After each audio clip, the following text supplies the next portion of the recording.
question number 10 টো তোমালোকক কি দিছে তলৰ দশমিক সংখ্যাবোৰৰ বৰ্গমূল নিৰ্ণয় কৰা কোৱেশ্চন নম্বৰ 1 টো চোৱা 12.25 দিছে হয়নে 12.25 দিছে এইটো আমি কি কৰিব লাগিব বৰ্গমূল উলিয়াব লাগিব তেনেহলে বৰ্গমূলৰ চিহ্নটো কি আছিল এইটো 12.25 ৰ বৰ্গমূলটো আমি উলিয়াব লাগিব ফাৰ্ষ্টতে মই কি কৰিব লাগিব চোৱা ইয়াত দশমিক আছে কাৰণে ভয় কৰিব নালাগে ঠিক আছে একো নহয় এইটো আমি দশমিকটো অতৰাই লম কেনেকৈ অতৰাম কেইটাৰ আগত দশমিক আছে ফাৰ্ষ্টতে এইটো চাই লম কেইটাৰ আগত দশমিক আছে দুটাৰ আগত দশমিক আছে যদি দুটাৰ আগত দশমিক হয় তেনেহলে আমি এশৰে পূৰণ কৰি দিলে আমি দশমিকটো নাইকিয়া হৈ যাব এইটো আমি জানো যদি এটাৰ আগত থাকে 10 তিনটাৰ আগত থাকিলে 1000 ঠিক আছে তেনেহলে ইয়াত যদি আমি দশমিকটো অতৰাবলৈ হলে আমি তল ওপৰ দুইটাকে আমি এশৰে পূৰণ কৰিলে ওপৰটো এশৰে পূৰণ কৰিলে 12 দশমিকটো গুচি যাব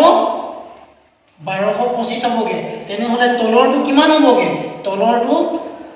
100 হ'বগে এশৰে পূৰণ ঠিক আছে তেনেহলে চোৱা ইয়াৰ পাছত কি হ'ব লাগিব আমি জানো 1225ক 1225 ভাগে দিম তাৰ পাছত 100ক আমি 10 পূৰণ 10 লিখিব পাৰো হয় না তেনেহলে 1225ক আমি উৎপাদক বিশ্লেষণ কৰি উলিয়াওছো কি হয় চাম 1200 কিমান হয় 25 তেনেহলে ইয়াক আমি উৎপাদক বিশ্লেষণ কৰি চাও ঠিক আছে কিমান হ'ব চোৱা 5 আছে লাষ্টত 5 আছে কাৰণে 5 ৰে যাব কিমান হ'ব 5 দুগুণ 10 হ'ল 5 দুগুণ 10 হ'ল 11 12 হ'ল ইফালে কিমান হ'ল 2 হ'ল তেনেহলে 22 হ'ল তেনেহলে 5 4 গুণ 5 4 গুণ 20 21 22 দুইটো ইফালে গ'ল 5 5 গুণ 25 তেনেহলে আকৌ 5 ৰে যাবনে যাব 5 5 4 গুণ 20 5 6 গুণ 5 4 গুণ 20 5 5 গুণ 25 তেনেহলে 4 ৰে যাব 5 4 গুণ 20 21 22 23 24 4 হ'ল 45 হ'ল 5 9 গুণ 45 তেনেহলে 49 টো 7 ৰে যাব 7 7 7 গুণ 49 তেনেহলে এইটো 5 দুটা হ'ল জুৰিয়া 7 দুটা হ'ল তেনেহলে আমি এইটো এনেকৈ লিখিব পাৰোনে কেনেকৈ 5 into 5 into 7 into 7 divided by এইটো কিমান আছিল 10 into 10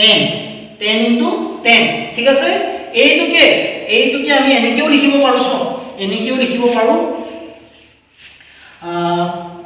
5 দুটা আছে 5 দুটাটো 5 স্কয়াৰ হ'ল তেনেহলে পূৰণ 7 দুটা আছে 7 স্কয়াৰ হ'ল তেনেহলে ডিভাইডেড বাই 10 দুটা আছে 10 স্কয়াৰ হ'ল তেনেহলে এই স্কয়াৰটো বৰ্গটোৰ লগত এইটো স্কয়াৰ গোটেইকেইটা কাট খাব হয়নে এই গোটেইকেইটা কাট খালে কি হ'বগে এনসাৰটো কিমান থাকিবগে 5 into 7 থাকিবগে তলত কিমান থাকিবগে অনলি 10 তেনেহলে 5 7 গুণ কিমান হ'ল 5 7 গুণ 35 হ'ল 5 7 গুণ 35 তেনেহলে ইয়াক আমি 10 ৰে হৰণ কৰিলে এটা শূন্য আছে মানে কি এটাৰ আগত দশমিক বহিব তেনেহলে এনসাৰটো 3.5 হল এইটো আছিল এনসাৰটো ঠিক আছে কোৱেশ্চন নম্বৰ 2 টো চোৱা কোৱেশ্চন নম্বৰ 2 টো মই ইয়াত কৰি দিছো কোৱেশ্চন নম্বৰ 2 টো ইয়াত চোৱা কিমান দিছে এইটো মুছি দিলো কোৱেশ্চন নম্বৰ 2 টো চোৱা 24.01 দিছে হয়নে ইয়াক আকৌ আমি বৰ্গমূল উলিয়াব লাগিব তেনেহলে বৰ্গমূলটো আমি আকৌ বৰ্গমূলৰ চিন দি দিম হয়নে তেনেহলে ইয়াতো কেইটাৰ আগত দশমিক আছে দুটাৰ আগত দশমিক আছে দশমিকটো নাইকিয়া কৰিবৰ কাৰণে আমি কিমান দিব লাগিব 2401 ডিভাইড বাই 100 হয়নে তেনেহলে ইয়াত চোৱা ইয়াত আকৌ আমি কি কৰিম 2401 আমি উলিয়াই লম তেনেহলে এইটো 100 টো কিমান হ'ব অথনি নিচিনাকে 100 টো কিমান হ'ব 10 into 10 টো কিমান হ'ব 10 স্কয়াৰে হ'ব তেনেহলে 2401 ক আমি আকৌ উৎপাদক বিশ্লেষণ কৰিম 2401 উৎপাদক বিশ্লেষণ কিমানেৰে যাব লাষ্টত 1 আছে 2 ৰে নাযায় 5 ৰে হাতেৰে যাব এইটো হাতেৰে কৰি চাও হয়নে হাতেৰে কৰি চালে কিমান হ'ব 3 7 গুণ 21 4 7 গুণ 28 তেনেহলে 3 ৰে যাব 3 7 গুণ 21 22 23 24 3 হ'ব 30 হ'ব 4 7 গুণ 28 তেনেহলে 2 হ'ব 21 হ'ব 3 7 গুণ 21 তেনেহলে আকৌ হাতেৰে যাবনে চাওচোন হয় না হাতেৰে গলে কিমান হ'ব 3 7 4 7 গুণ 28 হলে 5 7 গুণ 35 হলে 4 ৰে যাব হয়নে 4 7 গুণ 28 29 30 31 32 33 34 তেনেহলে 1 2 3 4 হল তেনেহলে ইফালে 5 6 হল 63 হল 63 হলে কিমান হ'ব 7 9 গুণ 63 নহব জানো হ'ব 7 9 গুণ 63 হ'ব 49 হ'ব তেনেহলে 7 * 7 7 7 49 ওলালে তেনেহলে ইয়াত 7 এইটো এটা জুৰিয়া তেনেহলে 7 স্কয়াৰ *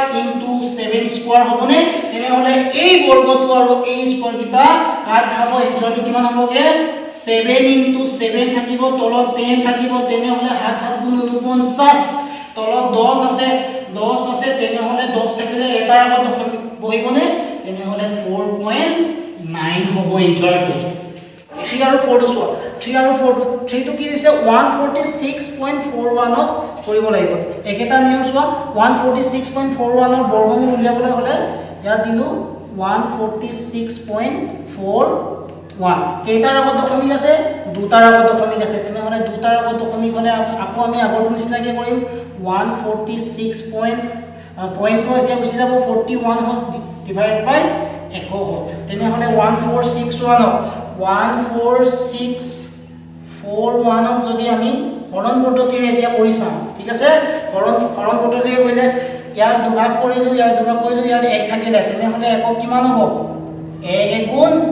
1 হল 1 গুণ কিমান হল 1 গুণ 1 হল তেনেহলে 1 ৰ পৰা 1 হলে গলে কিমান হ'ব 0 হল তেনেহলে 4 নামি আহিলে 6 নামি আহিলে তাৰ পাছত আমাৰ কামটো কি 1 ৰ লগত 1 প্লাস কৰি দিলো একে কিমান হল 2 হল তেনেহলে ইয়াৰ লগত এনেকুৱা এটা সংখ্যা দিব লাগিব যাক পূৰণ কৰিলে একেটা সংখ্যাৰ পূৰণ কৰিলে এইটো ওলাব তেনেহলে 2 দিলো 2 ৰে পূৰণ কৰিলে কিমান হ'ব 44 হ'ব গতিকে 2 দিলো তেনেহলে 2 দুগুণ 4 2 দুগুণ 4 44 হ'ল তেনেহলে আকৌ টানি দিলো তেনেহলে 6 ৰ পৰা 4 গলে 2 হ'ল 4 নামি আহিলেগে 1 নামি আহিলেগে হ'বনে তেনেহলে তাৰ পাছত ইয়াত আমি কিমান লৈছিলো 2 লৈছিলো 2 লগত 2 যোগ কৰিলে 4 হ'ল তাৰপিছত 2 আছিল 2 নামি দিলো নমাই দিলো তেনেহলে ইয়াত আৰু এটা সংখ্যা লব লাগিব যাক ললে একেটা ওলাব ইয়াত 24 আছে 1 ললে হৈ যাব 1 ৰে পূৰণ কৰিলে 1 গুণ 1 হ'ল 1 4 গুণ 4 হ'ল ইফালে 1 দুগুণ 2 হ'ল তেনেহলে এনসাৰটো 241 ৰ 241 বিয়োগ কৰিলে 0 হ'ল তেনেহলে এনসাৰটো 121 অৰ্থাৎ 121 ক দুবাৰ পূৰণ কৰিলে এইটো এনসাৰ 121 * 121 তেতিয়া এইটো ওলাব তেনেহলে আমি এইটো এনেকৈ লিখিব পাৰো নে 10 ক আমি এনেকৈ লিখিব পাৰো 10 স্কয়াৰ ইফালে ইয়াত 121 স্কয়াৰ লিখিব পাৰো তেনেহলে এইটো আৰু এই বৰ্গটো স্কয়াৰটো কাট খাই যাব তেনেহলে কিমান থাকিলে 121 ডিভাইডেড বাই কিমান হ'ল 10 থাকিলেনে তেনেহলে এনসাৰটো কিমান হ'ব এটা আগত দশমিক শূন্য আছে কাৰণে এটা আগত দশমিক কৰিব 12.1 ঠিক আছে এইটো আছিল লাষ্ট কোৱেশ্চনটো চোৱা 102.01 টো একেটা নিয়মতে কৰিম ইয়াৰ বৰ্গমূল উলিয়াম 102.01 ইয়াৰ বৰ্গমূল উলিয়াবলৈ ফাৰ্ষ্টতে আমি কি কৰিম দশমিকটো আঁতৰাই লম 102.1 ডিভাইডেড বাই 100 হয়নে দুটাৰ আগত দশমিক আছে কাৰণে 100 ললো তাৰ পাছত চোৱা তাৰ পাছত কি হ'ব 102 ক আকৌ হৰণ পদ্ধতিৰে কৰি চাম ঠিক আছে 10201 হৰণ কৰা ইয়াতো 1 আছে হয়নে 1 আছে নে তেনেহলে 1 ললো কিমান হ'ব 1 এ লব লাগিব 1 গুণ 1 1 ৰ পৰা 1 গলে কিমান হ'ব 0 এইটো 0 টো এনে নামি গল 0 এটা ওপৰত বহিব ঠিক আছে তেনেহলে ইয়াৰ লগত আমি কি কৰিব লাগিব তাৰ পাছত কামটো কি এইটো যোগ কৰিব লাগিব একে 2 হ'ল হলনে তেনেহলে চোৱা তাৰপিছত 2 টো নামি আহিলে 0 আহিলে তাৰপিছত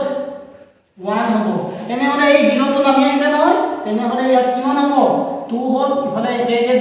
এই দুটা যোগ কৰি 2 হ'ল 0 নামি আহিলে 0 হ'ল তেনেহলে ইয়াত কি সংখ্যা দিব লাগিব যোনটো সংখ্যা দিলে 201 হ'ব তেনেহলে 1 ৰ লগত পূৰণ কৰিলে আমি কিমান হ'বগে